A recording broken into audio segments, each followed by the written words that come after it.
Hello everyone. So in this video we'll look at the idea of variable acceleration in case of the one dimension motion. Now in variable acceleration obviously we will not be able to use the equations of motion. The v is equal to u plus at, s is equal to ut plus half at square, v square is equal to u square plus 2as. All these equations of motion that we have used in case of constant acceleration, right? Those equations we will not be able to use to solve the motion of the particle. So if the acceleration is variable, then definitely we will be having either differential relations or integration based relations.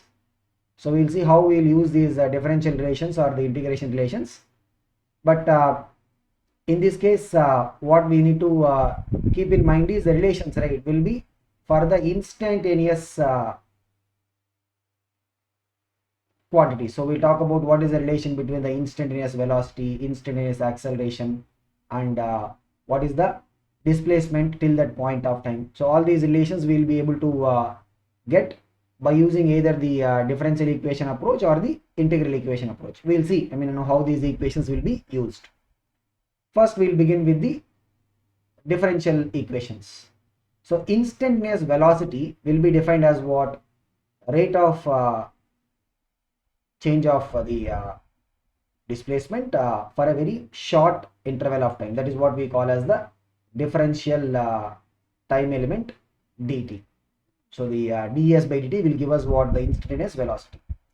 Now if we assume that the motion is along the x-axis, then the position of the particle can be represented by the x coordinate of the particle. So we can even express the instantaneous velocity as the rate at which the x coordinate of the particle changes or the position of the particle changes. Now here we'll have a little bit of a confusion whether we should take the relation in terms of the displacement or we should take the relation in terms of the position. Now what we need to understand is displacement rate will be equal to position at a given time minus the position at the starting time. That is what we can call as x naught.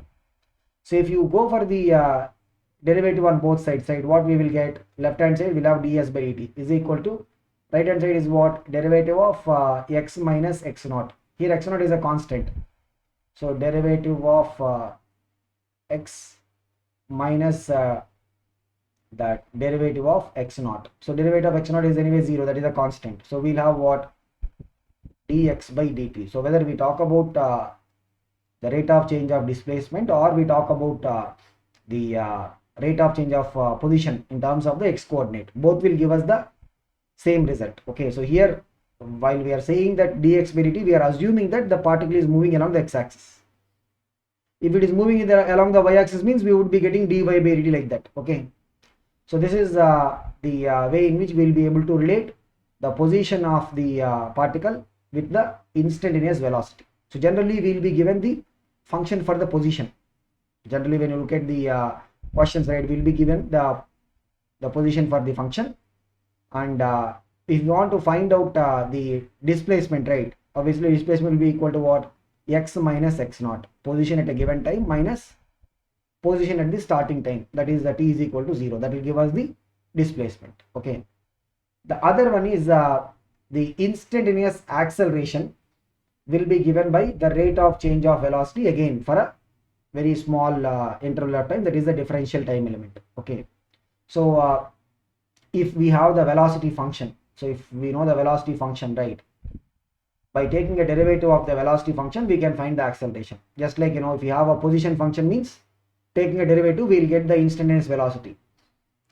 Take the derivative of the velocity function, we will get the instantaneous acceleration. So if you look at it, right, this can be also expressed as what? D by dt of velocity is what? Dx by dt. Okay, so this is what we will write as the double derivative or second derivative. So if you have a position function, you take a second derivative. Second derivative means what? Take the derivative 2 times, then straight away we will get the instantaneous acceleration function. Okay, so this is the way the instantaneous acceleration is related to the velocity function, and instantaneous velocity is related to the position function. Okay, Sometimes if you look at these differential equations, right, they are with respect to time. Sometimes we'll also have a scenario where we will have to relate them without using the time. So how we'll relate them, we'll see. Okay, so look at this. A is equal to what we are saying, dv by dt. A is equal to what, dv by dt. So we can write it like this, dv by ds into ds by dt. So this is a property of the derivative. Like say you have dv by ds into ds by dt. So the overall value of this will be equal to what, dv by dt. It is like, cancelling these two. We discussed about this in the basic math techniques. So the dv by dt can be also written as what, dv by ds into ds by dt. But what is this ds by dt? The ds by dt is what, the velocity function, right? So we have a is equal to what, dv by ds into v. If you rearrange them, means what we'll get, if you rearrange them, means v dv is equal to a ds. So this is the differential relation without the involvement of the time factor. Okay, so v dv is equal to what, a ds. Next we'll go into the relations based on the integration. So how do we get these relations? So you have a differential relation, we apply integration on both sides, then we will be able to get the integration based equation. So what are the integration based equations we have? We'll just go one by one. So we know that the instantaneous velocity is equal to what, ds by dt. If you cross multiply, v dt is equal to what, ds. Now integrate. Integral ds means what, we all add all these small integration means addition only, right? Add all these small displacements, we'll get what, the overall displacement, yes, will be equal to what, integral v dt. So if we take the limits of integration t1 to t2, the integration of v into dt, we have velocity function, we integrate this with time, then we will be able to get the overall displacement. That is one integration relation. Then we know that the instantaneous acceleration is equal to what, dv by dt. Again we cross multiply, a dt is equal to what, dv. We integrate on both sides. So integral dv means what, so dv is what, the variable here, left hand side the variable is in terms of the time, t1 to t2. Okay, so look at this, integral dv will be what, we have to substitute the limits. So what is it going to give us? It will be giving us final limit value v2 minus initial limit value v1. We can even say it as what, v final minus v initial, like that. So integral of a dt between the time limits, right, t1 to t2 will be giving us the overall change in the velocity, which is final velocity minus initial velocity. So just what we are doing, we are taking those differential equations and just rearranging them and then applying the integration. So if you have the acceleration function, we integrate a dt, time is the variable here. Okay, so that will give us what is the change in the velocity, final velocity value minus initial velocity. Then we have one more differential equation that is not involving the time factor, correct? So what is it? Already we have seen v dv is equal to a ds. Here also we can integrate on both sides. Left hand side, the integration limits are with respect to the velocity v1 to v2. Right hand side, the integration limits are with respect to displacement or position. So either we can say ds or we can say dx. Okay, so it will be what, x0 to x, or we can say x1 to x2. So initial position to final position. So this is how we'll have the integration equation. So you have the velocity function, integrate this with respect to time, we'll get overall displacement. You have acceleration function, integrate with respect to time, we'll get the overall change in velocity. The third one is the integration relation without involving time. So this is also important, especially for the even JEE mains level as well as the advanced level, right? We do get questions based on this particular type of integration. Okay, so now what we'll do is we'll just go through some sample questions to see how these results will be actually used. Let us begin with this question. Velocity time equation. So they are giving us the velocity function of a particle moving in a straight line. they are giving us the function. What is the function for the velocity? 10 plus 2t plus 3t square. Find displacement of the particle from t is equal to 0 to t is equal to 1 second. So how do we get it? It is a straight relation, right? Just now only we saw. What is it? The overall displacement is equal to what? Integral t1 to t2 v dt. That is it, right? So integral 0 to 1. Velocity function is what? 10 plus 2t plus 3t square into dt. So we can split the integration. Integral 0 to 1 10 dt plus integral 0 to 1 2t dt plus integral 0 to 1 3t square dt. So 10 is a constant, comes out. Integral dt means what? Time. Final limit is 1, initial limit is 0. Integral 2t dt is what? T square, because if we take a derivative of t square means we'll get what? 2t dt, right? So this will be what? T square, but we have to substitute the limits. Look at this. Integral 3t square, that is what? T cube. This also we have to substitute the limits. Look at this.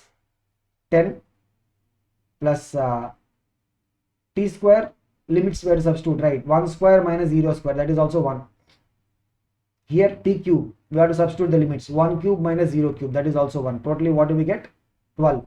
Since the velocity function is in terms of SI unit and time is in second, right? The overall displacement is going to come in the SI unit, which is meters. So what will be the answer for this question? It will be 12 meters. So while solving these integration based questions, right, we need to keep in mind the standard integration results. What is it? Integral x power n dx will be equal to what? X power n plus 1 by n plus 1. That is 1. And integral 1 by x dx will be ln x. Even the trigonometric ratios based integrations also we need to keep a note of it. Okay. So what are those trigonometric ratio based integrations? If you have like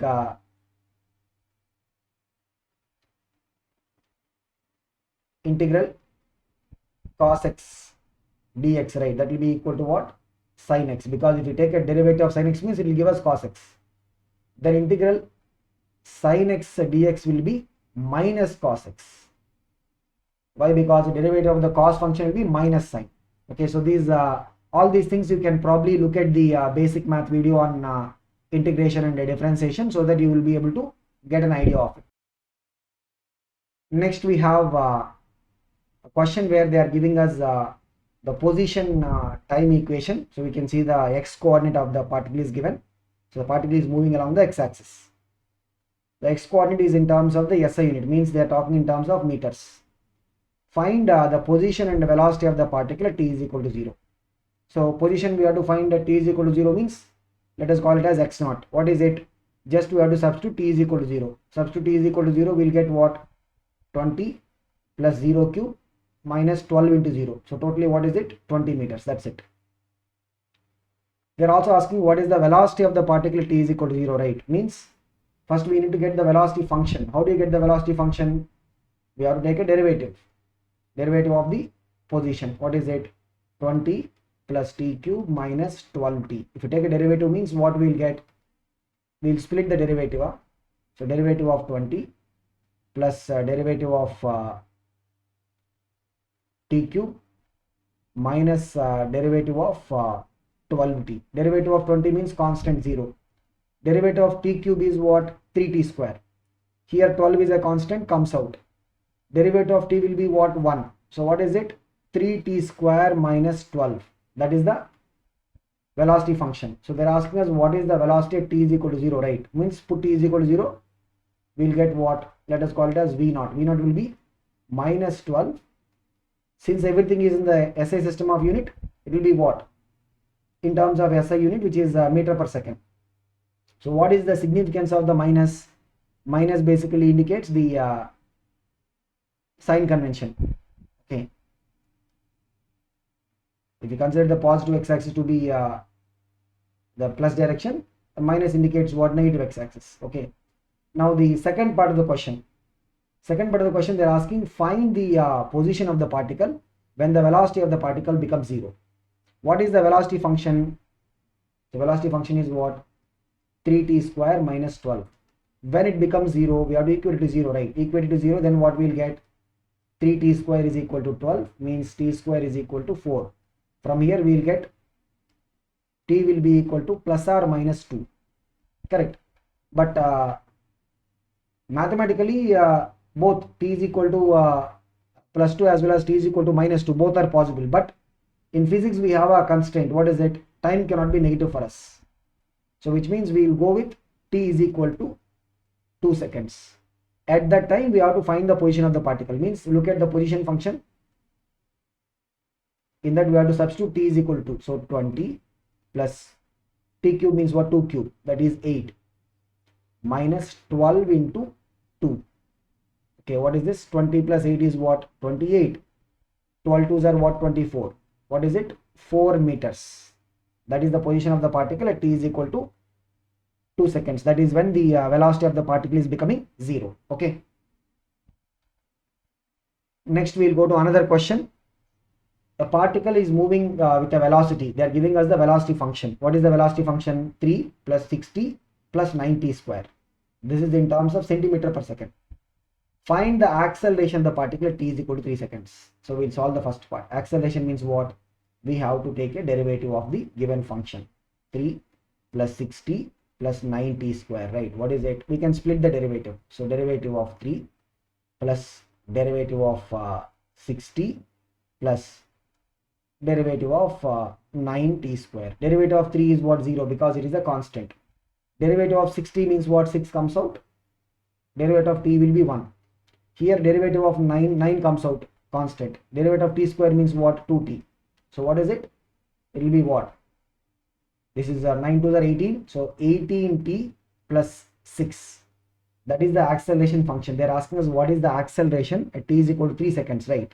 Means put t is equal to 3. If you put t is equal to 3 here, what we'll get? 18 3s are 54 plus 6, that is what? 60. The unit is going to be what? Since the velocity is in centimeter per second and time is taken in terms of seconds, it will be what? Centimeter per second square. So first part, what is it? Acceleration will be equal to what? 60 centimeter per second square will come. That is the first part. Now we have the second part. Second part is what? The displacement of the particle in the interval t is equal to 5 seconds to t is equal to 8 seconds. Means in that interval of t is equal to 5 to t is equal to 8, we have to find what is the overall displacement. What is the overall displacement relation? It will be based on the integration equation, right? So the overall displacement is equal to what? Integral v dt between the limits 5 to 8. 5 to 8. What is the velocity function? 3 plus 60 plus 90 square dt. Again here we will split the integration. Integral 5 to 8 3 dt, integral 5 to 8 60 dt, then integral 5 to 8 90 square dt. Okay, so integral 3 dt means 3 will come out. 3 if it comes out, because 3 is a constant, right? So maybe we'll erase some space so that we can write the calculation part.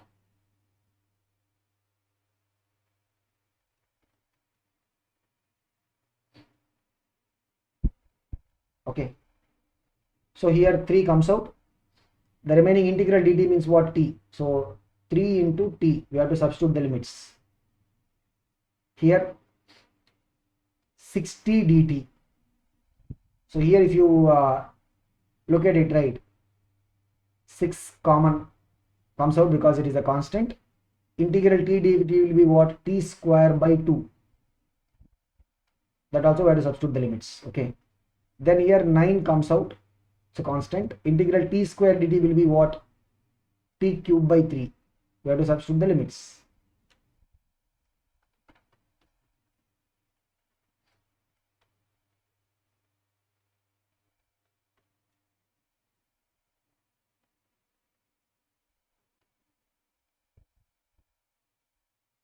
So look at this, what we'll have?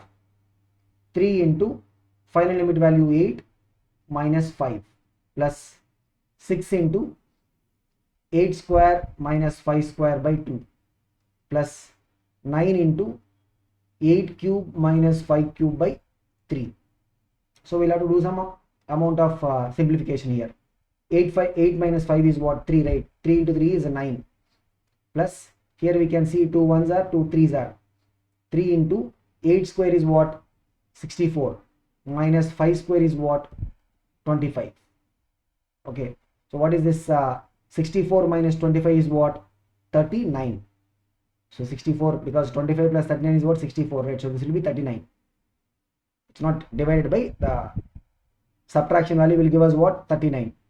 The last part you can see 3 1s are 3 3s are. So 3 into 8 cube. See, 8 square is 64, right? 8 cube means will be what? It will be 64 into 8. That will be what? 8 4s are 32.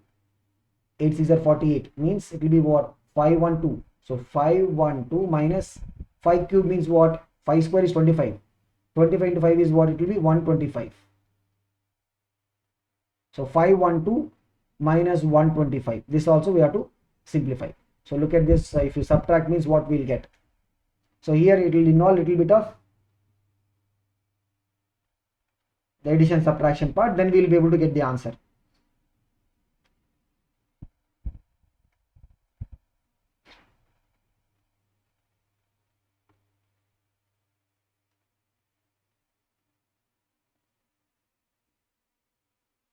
Check it, what do we have? This is what? 9 plus 3 into 39. What is 3 into 39? 39 into 3, right? 9 3s are 27. 2 3 3s are 9. 117. 9 plus 117. So here 512 minus 125. It will be what? From 7 will come, and then here it will be 8. Then there will be 3. So 387. 387 plus 125 will be what? 512. Okay. So 3 is there. 3 into 387 means what? 387 into 3. That is what? 7 3s are 21. 3 8s are 24 plus 6. 26. 3 3s are 9. 1161. 1161 plus 9 is what? 1170. Okay. So 1170 plus 117, that is what? 7 8 1287. So the displacement is what? 1287. Remember, the unit will be what in terms of centimeters. We can say 1287 centimeters or 12.87 meters, whichever it is. So here it does involve a little bit of those final calculation steps. If you are quick in terms of these basic math means, you will be able to get the answer fast. That is it. So in this question, what we are able to see, to get the acceleration we are using the differential equation. To get the displacement we are using the integration equation.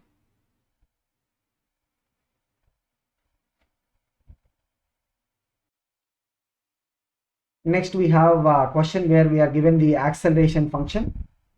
A point initially at rest moves along the x-axis. So initially at rest means what? The initial velocity is 0. Okay, it is moving along the x-axis.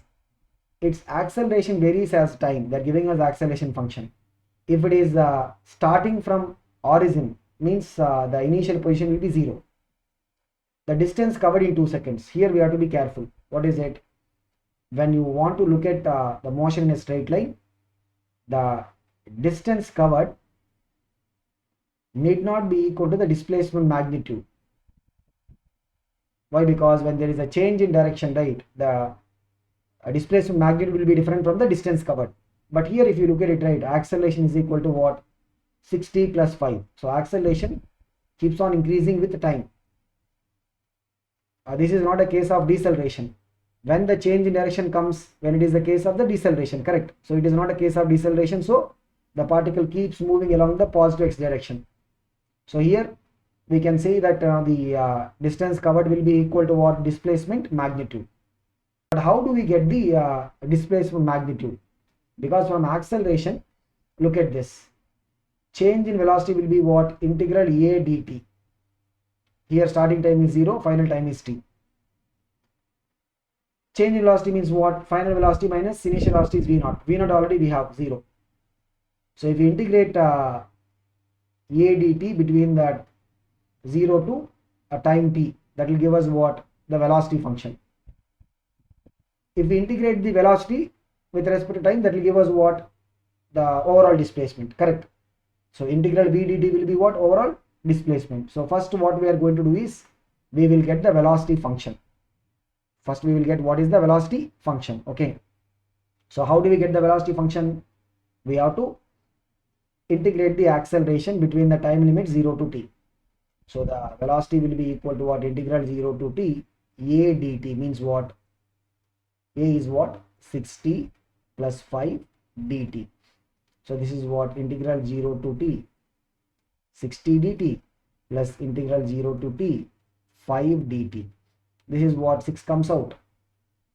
Integral t dt means t square by 2. That is what? T square by 2 minus 0 square by 2. Limits we have to substitute. 5 comes out. Integral dt means t. Final limit is t, initial limit is 0. So what we will get? 2 1s are, 2 3s are. So we will get the velocity function. What is it? 3t square plus 5t. That is the velocity function. Now this function when we integrate, right? What is integral v dt? Integral v dt will give us the overall displacement, right? That is what they're asking. What they're asking? The distance covered in 2 seconds means, because it is a straight line motion without changing direction, right? So distance covered will be equal to what? Displacement magnitude. So what we'll have, if you take the velocity function, what is the velocity function? 3t square plus 5t. Integrate it between, what are the limits? Starting time is 0. You have to find the distance covered up to 2 seconds, right? Means up to 2 we have to integrate. That will give us a displacement magnitude. 0 to 2, velocity function is what? 3t square plus 5t dt. So integral 0 to 2 3t square dt plus integral 0 to 2 5t dt. So integral 3t square means that will be t cube. Okay, limits we have to substitute 0 to 2. Integral 5t dt means 5 will come out. Integral t dt will be what? T square by 2. Here also we have to substitute the limits. So this is what? 2 cube minus 0 cube. Okay, plus 5 by 2 into 2 square minus 0 square. This is what? The overall displacement in 2 seconds will be what? 2 cube minus 0 cube means 8. Plus this is what? 5 by 2 into 4. That is what? 5 by 2 into 4 means that is 10. Since everything is in terms of SI unit, right? The value of the displacement magnitude, that is also equal to what? Distance covered. That will be what? 18 meters. So what is the answer for this? It is option B. Okay, so in this question what we are doing? We are given the acceleration function. We are taking an integration of it. That will give us the velocity function. Between the given time limits, if you integrate the velocity function means we will get the overall displacement. Okay. Next, sometimes, right, like any general function discussion case, we can also have questions where they will ask us to talk about the maxima minimum. So like whenever a function, like we have a function y which is depending upon the variable x, whenever the function is approaching the maximum value, you can see this is the maximum or the minimum. The slope of the tangent to the curve, that will become what? 0, which means dy by dx value will be what? 0. Whether we are reaching the maximum point or the minimum point, the slope of the tangent drawn to the curve will be what? 0. Okay, but how do we conclude which is the maximum location, which is the minimum location? That we will be able to conclude by using the second derivative, d square y by dx square.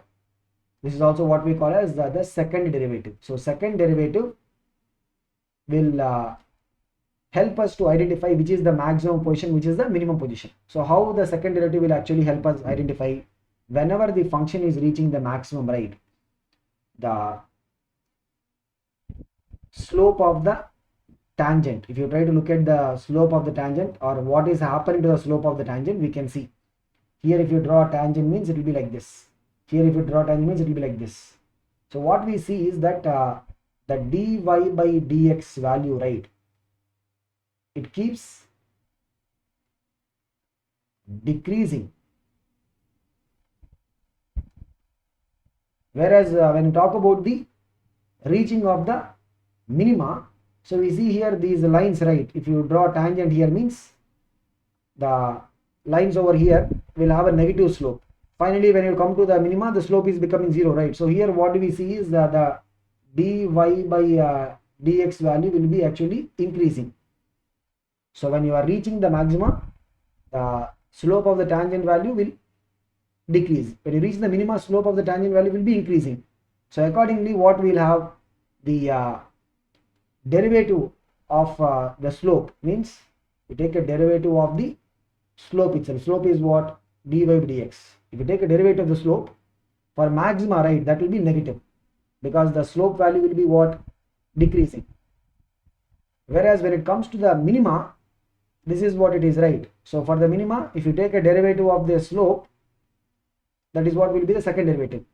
So the slope is increasing, right? So the derivative of that will be positive. So when we want to identify the maxima location, right, or the minima, first condition is same for both of them. What is it? The dy by dx value will be 0. But how do we differentiate between the maxima and minima? Second derivative is a negative. Means while approaching the maxima, slope of the tangent will keep decreasing. That's why second derivative will be what? Negative at the maximum location. Minimum location, second derivative will be positive. Why? Because slope will keep on increasing while we are approaching the minima point. That is how we will differentiate between maximum and minimum. Sometimes in basic math videos we already talked about it, like we can have dy by dx 0 and second derivative also 0, means d square y by dx square also will be 0. They will be usually what? The constant functions. So dy by dx is equal to 0. That is the basic condition to check whether we are reaching the maxima or minima. If the second derivative is negative, means what? We are reaching the maxima point. Second derivative is positive, means we are reaching the minima point. But if the second derivative is also 0, that means what? It will be a constant function. We will neither have a maxima nor have a minima. Like say for example, take this, right, y is equal to 4 is a function. It's a constant function. Take the first derivative 0, second derivative, that is also 0. Okay, so we'll neither have a maxima nor have a minima there. Already we talked about these cases in the basic math videos. Maybe you can check that once. But here coming to our discussion point, right, we can have questions like this. The velocity in meter per second they are giving of a particle moving along the x-axis, that is given as a function of time. Find the maximum or minimum possible velocity value. Okay, so how do we know? We'll first have to take this is like what? Velocity is a function of time, like y is a function of x, right? Like that, velocity is a function of time. First we have to take the derivative, means derivative of 10 plus 5t minus t square. When we are reaching the maximum or minimum, the derivative value of the function with respect to the variable will be what? 0. So take the derivative of 10 is what? 0, plus derivative of 5t means 5. Derivative of t square will be what? 2t. So if you're equating it to 0 means what? 5 will be equal to 2t. From here we will get 5 by 2 is equal to t. So what is the time where we'll have the derivative to become equal to 0? The derivative is becoming equal to 0 when t is equal to what? 5 by 2. That is when the derivative is becoming equal to 0. Okay. Now we have to also confirm whether this is the maximum or minimum. For that, what we need to do? Look at the first derivative function, right? What is the first derivative function? If you take a first derivative, means before we equate it to 0, right, what do we have? 5 minus 2t, that is the first derivative. If you take a derivative one more time, okay, so derivative of 5 minus 2t, what is the derivative of 5 is 0. Derivative of minus 2t will be minus 2. So what is second derivative coming as? Second derivative is coming as what? Negative. Remember what is the condition we talked about? First derivative 0, second derivative negative, means what? That corresponds to the maximum. So the velocity function is going to have a maximum value. The velocity function is going to maximum value when t is equal to 5 by 2. When it have a maximum value when t is equal to 5 by 2. See, understand the question what they're asking. They're asking find the value they're asking. So we now know that at t is equal to 5 by 2, the velocity is going to have a maximum value. Now we'll just find out what is that maximum value of the velocity. Okay, so what is the maximum value of velocity? V is equal to 10 plus 5 into t. T is what? 5 by 2 minus 5 by 2 the square. Just we have to substitute t is equal to 5 by 2. So 10 plus 25 by 2 minus 25 by 4. We'll take an LCM. LCM is what? 4. Then it will be what? 40 plus 50 minus 25. That is what? 40 plus 50 is what? 90. 90 minus 25 will be? It will be what? 65. So 65 by 4. That is what is the maximum velocity possible for the particle.